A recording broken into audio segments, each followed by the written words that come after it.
Rigden, of course. The pyramid is far from the limit of perfection, although it is a very effective meditation that helps you to feel your true inner self and also to understand humans' complex structure that is little known to the present-day people.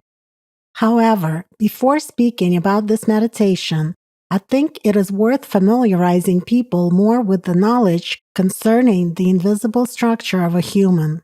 Since ancient times, different peoples have possessed this knowledge. I cannot say that it is completely lost nowadays. Some mentions of it have partially remained, but in what form is another question. Although there is no reason to be surprised, man's sophisticated mind is capable of much more. As I have already said, the human is something far greater than just matter. In his structure, he is very complex, not only on the physical level, but also on the level of energy. Observing humans' physical structure, even with modern equipment, we can see only a part of its construction, which exists in 3 dimensions.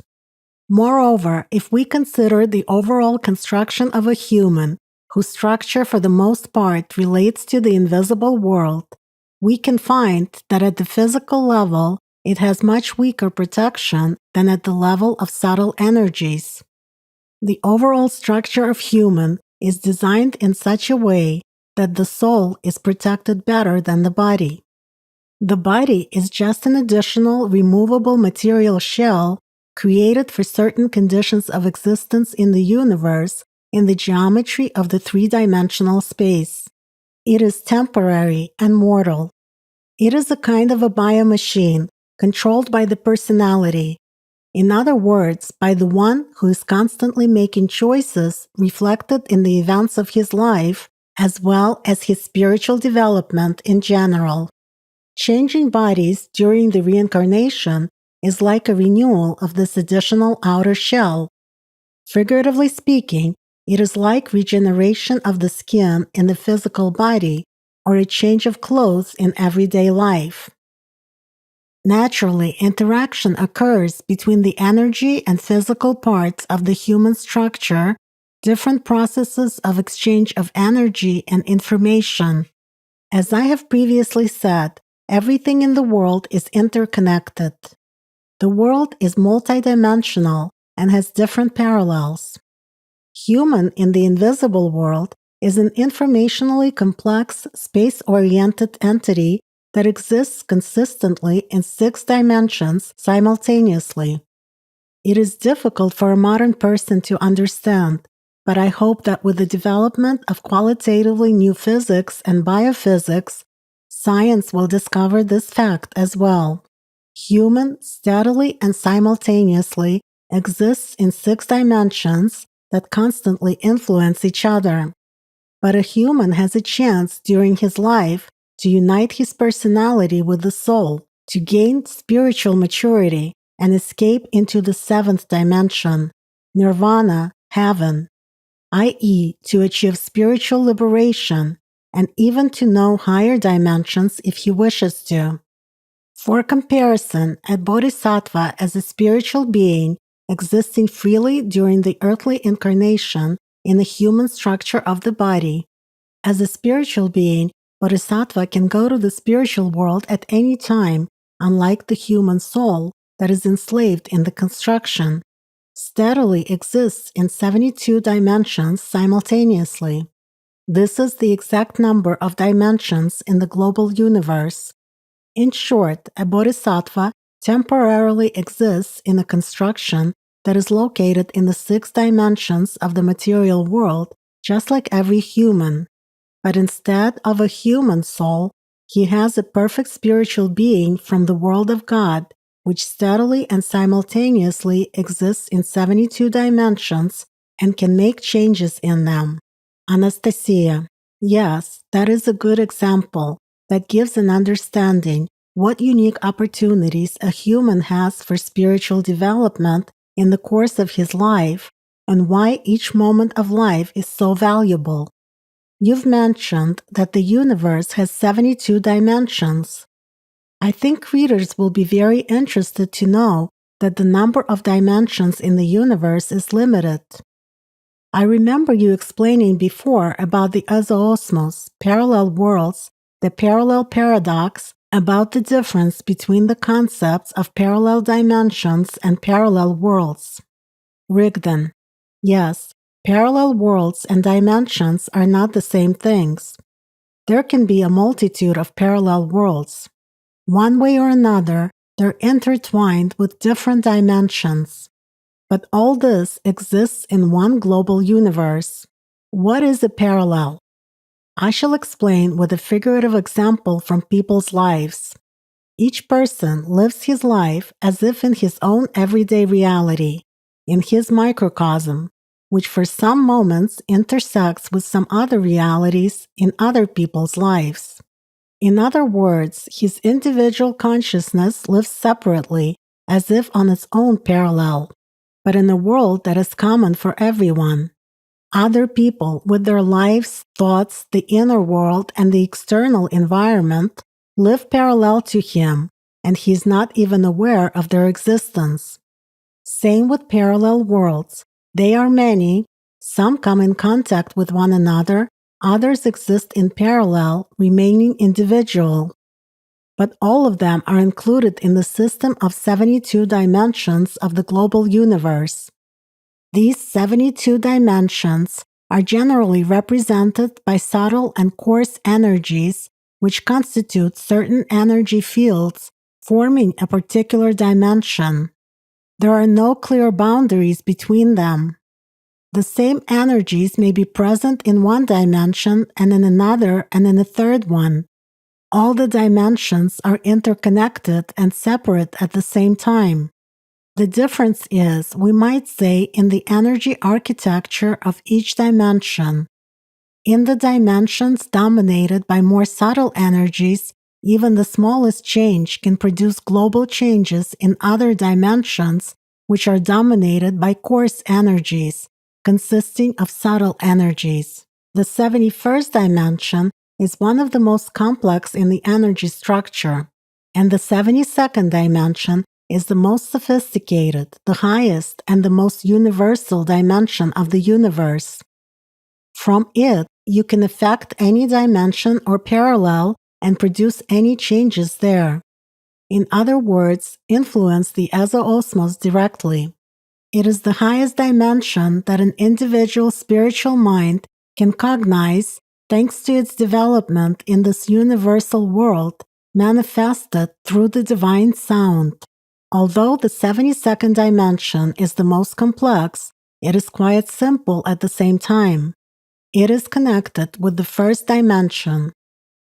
The first dimension is in essence the primary impetus, azoosmos, that carries all subsequent changes to other dimensions and affects all matter, including time, space, gravity, and so on. Without the azoosmos, there wouldn't have been any movement, and therefore there would not have been life.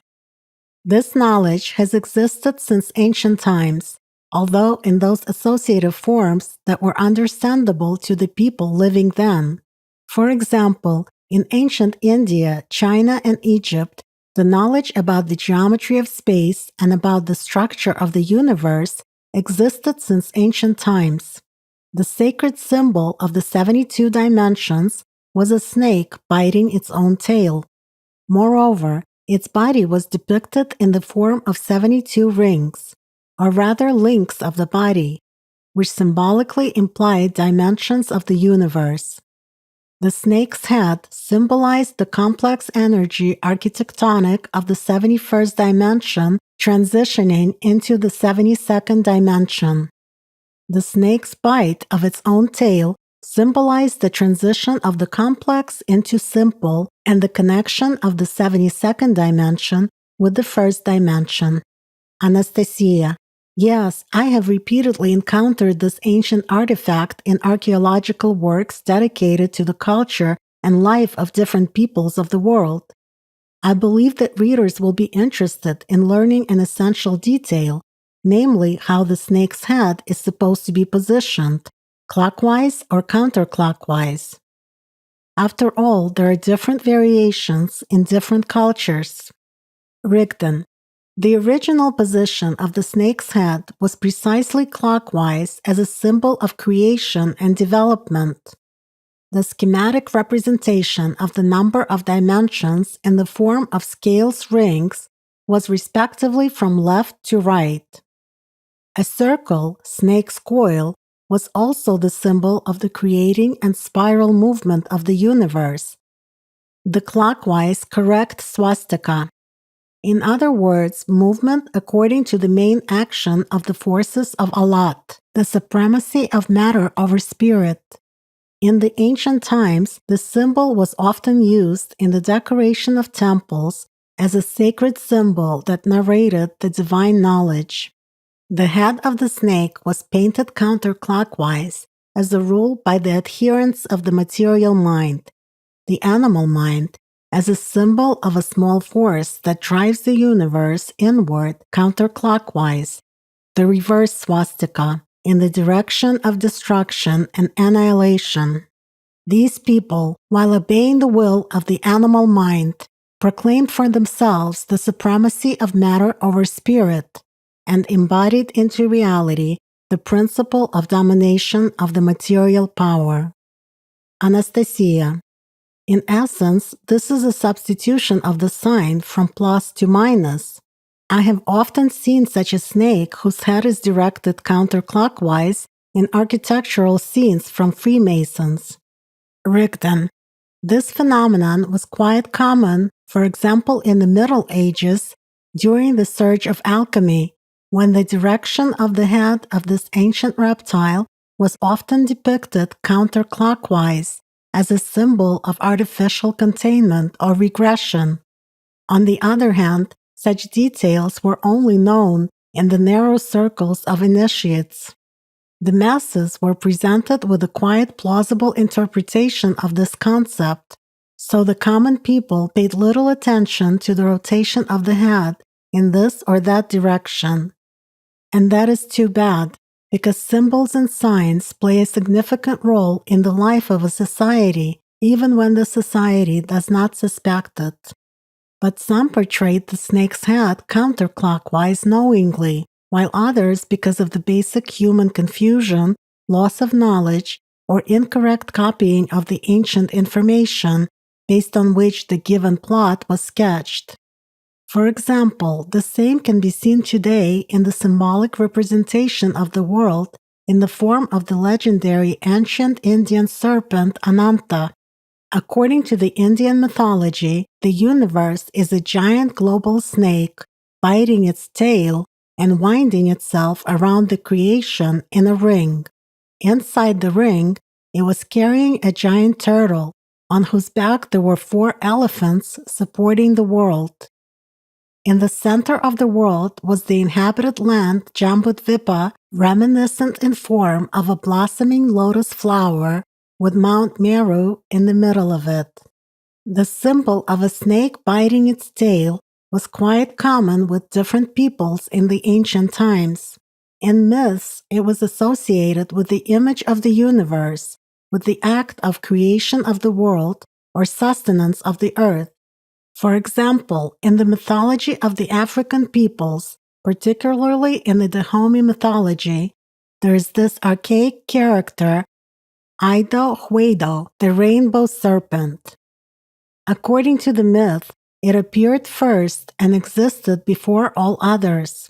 This snake supported the earth by curling up and biting its own tail. According to another myth about world creation, the serpent Ido Huedo accompanies the head of the pantheon of gods Mau Lisa as a servant. Moreover, it is mentioned that during the act of creation, this snake carries the mentioned god in its own mouth, in other words, in the jaws. Anastasia. That means that the supreme god of Dahomey produced creation of the world from the jaws of the snake. So this is a direct reference to the knowledge that God actually creates from the 72nd dimension. More precisely, at the intersection of the 72nd and 1st dimensions. It's amazing. It turns out that the people of Dahomey also possess such knowledge? Rigdon. Unfortunately, this West African nation, like many others, no longer possesses such knowledge, but has only partially preserved some of the information to our times in its legends that had been passed down to their ancestors long time ago. Although in former times, such knowledge was given to different peoples on different continents that were geographically disconnected from each other. Anastasia. Yes, the symbol of a snake biting its own tail can be found not only in the mythology of the ancient peoples of Africa, the Dogon people, the Egyptians, but also of Asia, the Chinese and the Sumer, of North America, Aztecs, and in the myths of the ancient cultures of other continents. Rigdon. With time in the human interpretation, the symbol of the serpent biting its tail acquired the meaning of all-encompassing unity, of all in one. It has become a symbol of eternity and infinity, marked the beginning and the end, Alpha and Omega, creation and destruction, and also self-renewal of natural cycles, cyclicity of time, of birth and death. This symbol of the universe, immortalized in the ancient Egyptian images, later appeared with Phoenicians and the Greeks, who came up with the name for it, Ouroboros, which in Greek means devouring, absorbing its tail. Then this word came into common use of alchemists, and the meaning of this symbol has undergone an even greater distortion. In today's world, at the suggestion of Kabbalists, this symbol came under the interpretation of depth psychology. In this version, twisted by the human mind, it is already regarded as a basic archetype that symbolizes the prehistoric unity of the masculine and the feminine, serving as the beginning of the human individuality when I is immersed in the unconscious, from which the conscious experience is not yet differentiated. In general, the farther away from the original knowledge and the greater the immersion into an abyss of material human logic, the more the truth is lost. Although this does not mean that this truth is unknown today. Take the present-day priests who have access to the ancient knowledge. They're trying to hide the truth from the masses in order to maintain their power over these masses. But originally, the knowledge was given for all people. Anastasia. Yes, everything is simple in this world when you possess knowledge. Concerning the mention of 72, surprisingly, in fact, the number 72 is a combination of numbers, 12 times, cycles by 6. Rigdon. Absolutely. This number is interesting in many ways.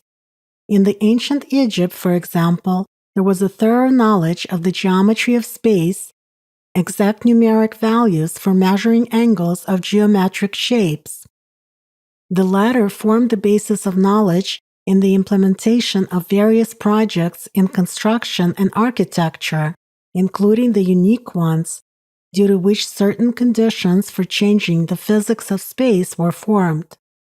A clear example is a set of the Great Pyramids in Giza built during the times of ancient Egypt.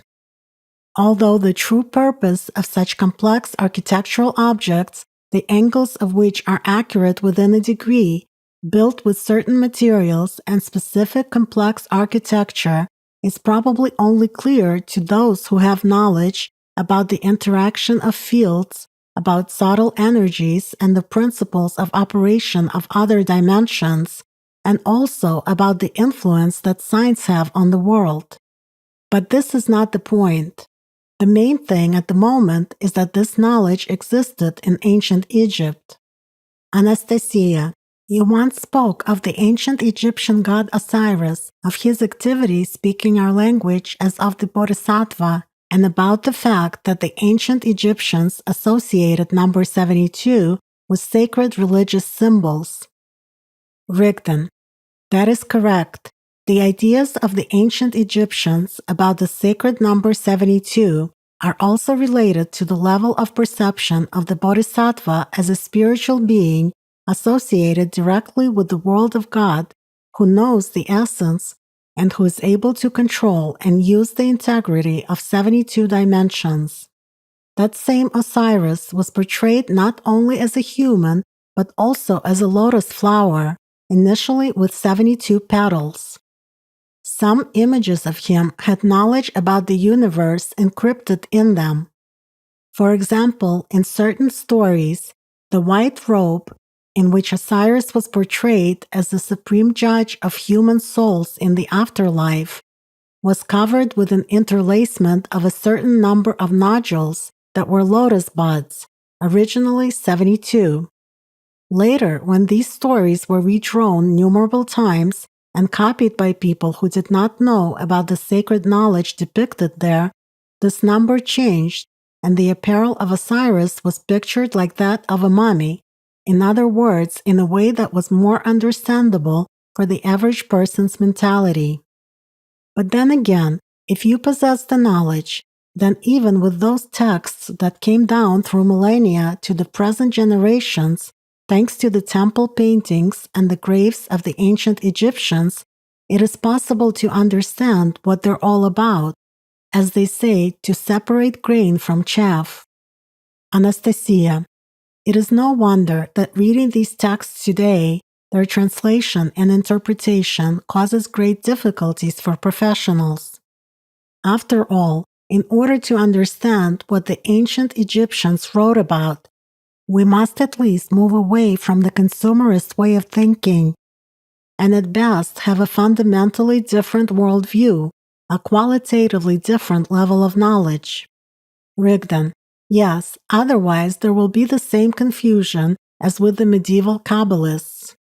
Today it is not a secret that Jewish priests borrowed much knowledge from other peoples, including the Egyptians, having interpreted it in their own way and then having presented it as their religious teachings. So the number 72 was associated by Kabbalists with the idea of the unutterable name of God, which can control all levels of the universe. For medieval Kabbalists, this secret name was the main subject of study. In fact, this number has nothing to do with the name of God, but the idea that this is the essence of the universe and that it contains all the forces of nature in it is true. Their mistake lay purely in human issues, namely in the wrong translation and interpretation of the information about the ancient Egyptian knowledge and science, which were then modified by them and presented as a Kabbalistic idea, mark of the name of God. They believed that the one who is able to correctly pronounce this name is free to ask anything he wants of God. In fact, this is a limited understanding coming from the human mind. Such a perversion of knowledge is typical of people when they begin to interpret the spiritual knowledge from the logic of their animal nature. Anastasia, you are right. People are foolishly craving absolute power, exchanging eternity for an illusory moment.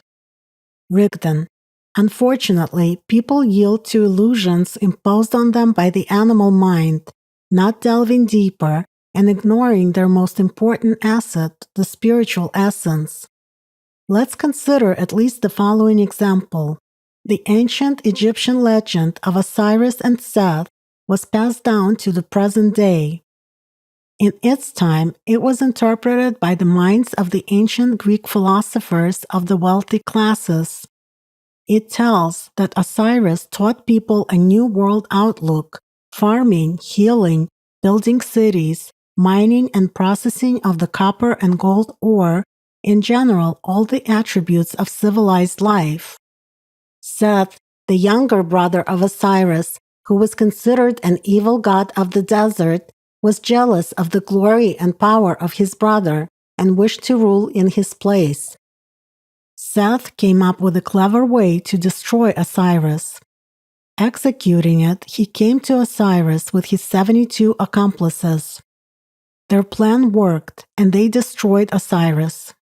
But thanks to Osiris's wife, Isis, the evil was subsequently punished and justice was restored. As a result, Osiris resurrected, but this time as a judge of human souls in the afterlife. So this is what I want to say on this subject. People often think from the perspective of their human desires, losing sight of the important things. Since number 72 represented the level of knowledge of Osiris, Bodhisattva, the opponents of the spiritual world began to attribute it to themselves in order to underline the strength of their opposing force. That is why later, in the structure subordinated to the archons, circles were formed, the size of which varied within the limit of 72 chosen priests, and so on. But this human way of thinking is ridiculous because the quality of the force of a spiritual being is beyond all comparison, especially with regard to the quantitative number of people whose consciousness is dominated by the animal nature.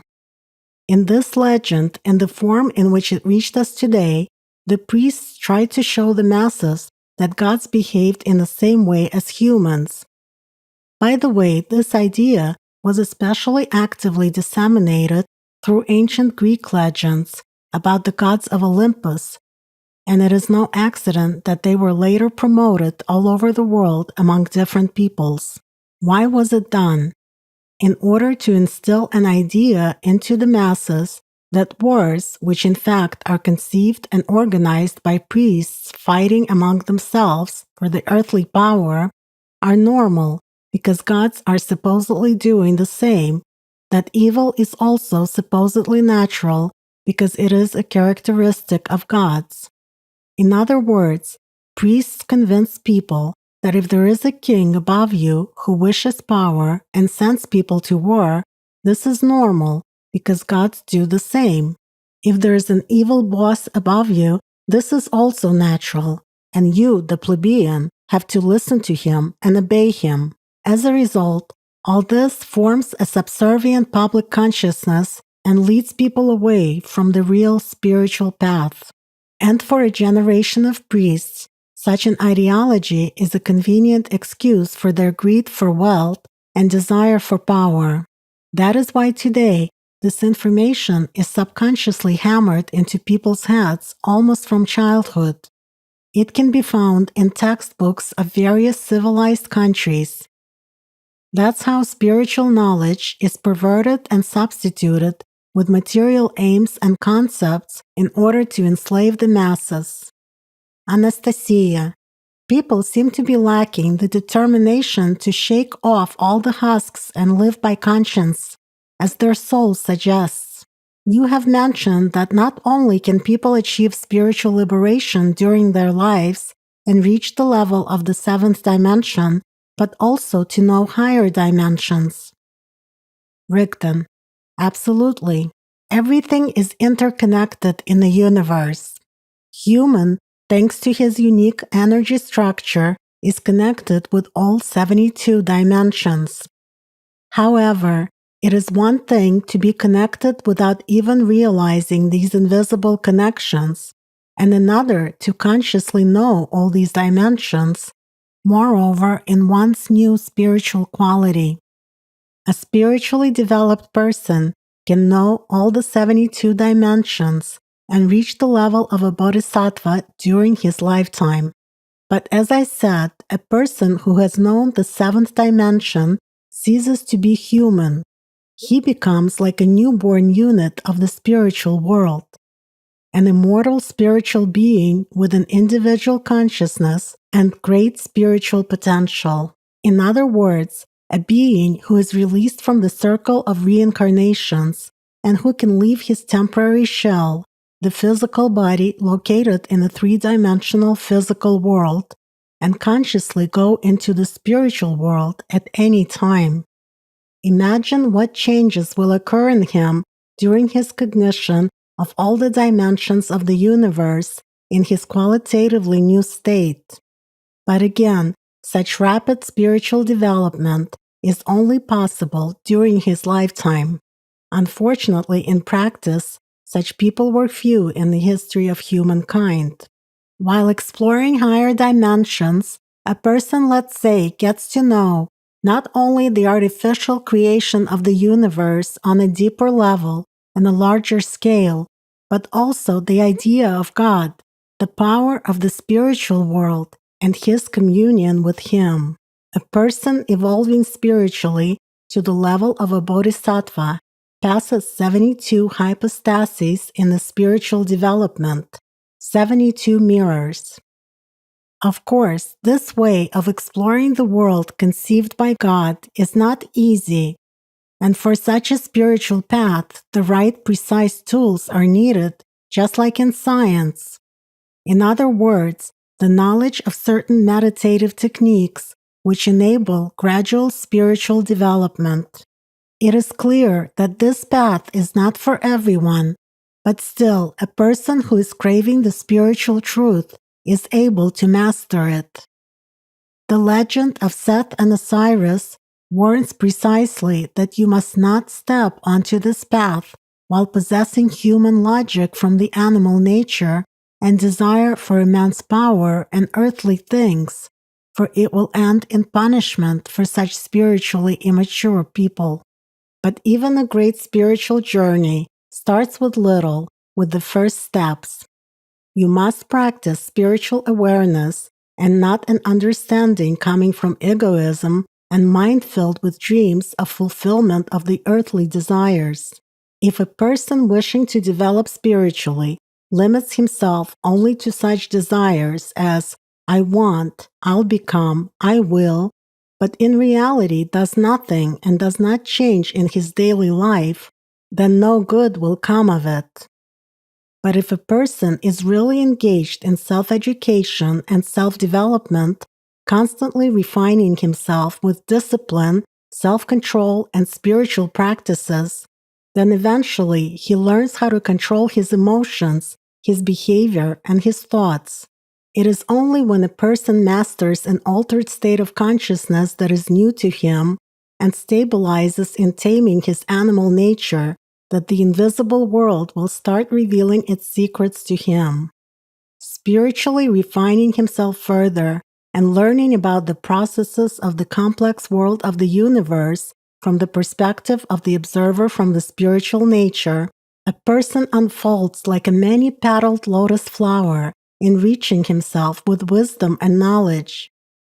When he realizes the complexity of this world, he simultaneously comprehends its simplicity in the light of the unfolding eternal truth. Evolving spiritually, man may waver in his choice until he passes the sixth dimension in his spiritual development. In the seventh dimension, he loses all doubt as a new spiritual being, and only the truth remains, and just one, the spiritual vector of further development. In the ancient times in the East, the stages of learning the path of a bodhisattva by man were figuratively compared to a blossoming of the lotus flower when it grew out of the muddy water, showing a mature, pure white flower over its surface. The beginning of a person's spiritual path was compared to a lotus seed that sprouted on the bottom of a swamp or a lake, which signified the three-dimensional material world.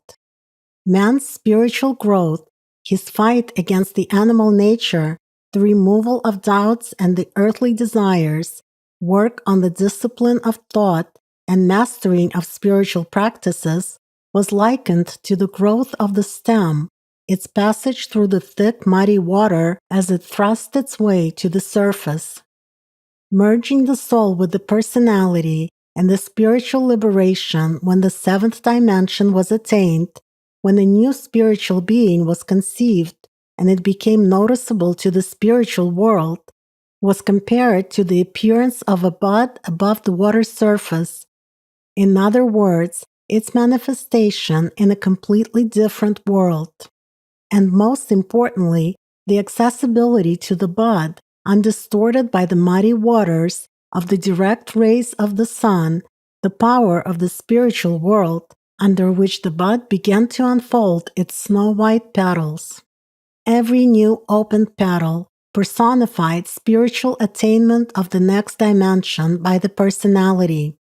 And this process went on until human learned all 72 dimensions. In other words, until all the 72 petals unfolded fully and a magnificent lotus appeared in all of its divine beauty under the shining rays of the mighty luminary who created it.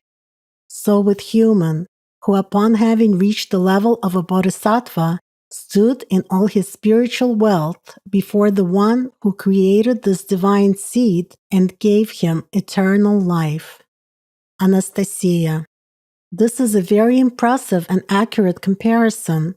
Once, during a discussion of the results of one of the spiritual practices, you had clarified one important point about why in the ancient times an opened lotus petal epitomized the embodiment of the spiritual comprehension of the next dimension. Could you tell the readers about it as well? Rigdon: of course.